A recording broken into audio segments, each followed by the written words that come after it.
guys, Laura with Pampered Chef here. I know dinner sounds a little bit fancy tonight with brandied pork chops, but I'm going to show you how to make this really super simple. We're going to have little mini potatoes, so I'm going to show you what I've done. I've already baked them, and then I'm going to put them in a bowl with some butter, and I didn't make my own Parmesan cheese, but I took bricks and crumbled it myself with the blender. Added a little bit of potato starch so it won't stick together, and we'll use this, okay? And green beans are in the quick cooker. You guys, I don't like frozen green beans. They're squeaky. They squeak when you chew them. I know it's weird, but I don't like frozen green beans. I like canned, or fresh, of course. But when I cook green beans in the pressure cooker, I only have to cook it for 5 minutes. They don't squeak when you chew them. That's important to me. No squeaking. Okay, so let's go to our pork chops, okay? So I've already cooked all of our pork chops. You just add salt and pepper. What I did is I had a pork loin that I actually cut. So the recipe says 4 pork chops, but I used a whole pork loin. So I have increased the ingredients for our sauce. So when I post this, just know that there's more, okay? Now I have all of our pork chops right in here keeping warm. So if you're not sure how to cook, when to know something is done, I highly recommend a thermometer. This is going to change how you cook your meat so that it's not overcooked. Pork should be cooked, we're almost there, to about 140. And ding! So now we're going to take it off because meat will actually continue to cook another 5 or so degrees once you remove it from the heat source, okay? So a thermometer is really important. The other tip is I tell people to use a timer. Sometimes just knowing when you've cooked it so many times, you know 5 minutes each side and they're done, okay? So a thermometer is something I highly recommend. So now you might look at the bottom of the skillet and think, oh my gosh, how are you gonna clean that? Well, I'm gonna show you how we're gonna deglaze the pan. We're gonna take shallots. Shallots are related to the onion and the garlic, so doesn't have a super strong flavor of onion. And then we're going to add in pressed garlic, okay? Now we're going to cook this just for a little bit, so until I can smell the garlic really well, okay? And I forgot butter. Ha ha ha. That makes a difference. Don't forget your butter. I even had it ready. Okay, so you need a liquid.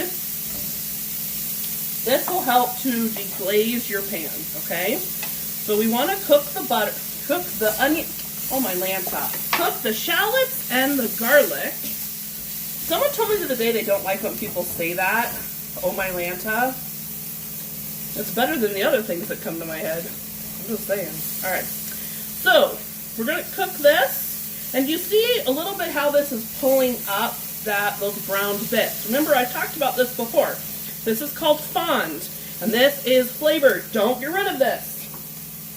So now, we're going to add in chicken broth. Now this is going to truly pull up all those browned bits on the bottom of the skillet. That's what I'm doing with my scraper, is just feeling all the brown bits at the bottom, okay? And that's going to deglaze the pan, clean it. This is going to make our sauce. So this is really, really important, okay? Now we're going to stir in the rest. This is brandy. It smells so good. I'm going to use all of it actually in the recipe.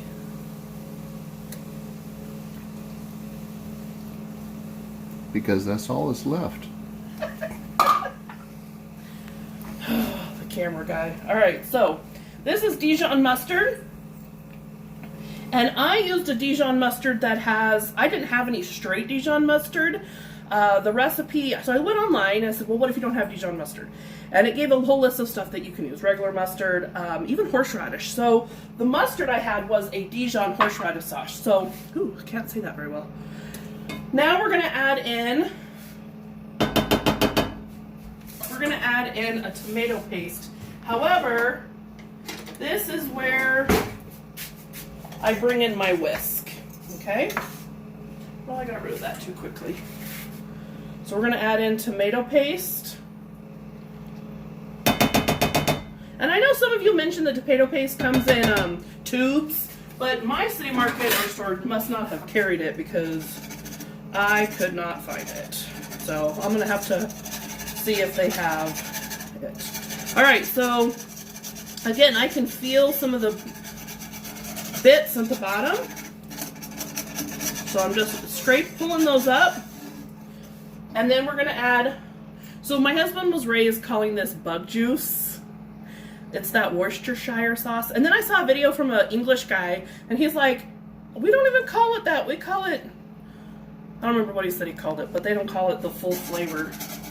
So anyway, or the full title. All right, so now we have this, and it says that we are to simmer this for about 2 minutes, okay? Now here's the thing, I dredged the pork chops in flour before I cooked them. Now what is that flour gonna do? Well, the flour that actually stuck to the bottom of this is actually gonna thicken our sauce a little bit, okay? And we can add a little bit more just to give us, just to thicken up the sauce when we put it on the pork chops, okay? But I did use some flour when you cook it up, okay? So as this is cooking, we're gonna cook this for a few minutes.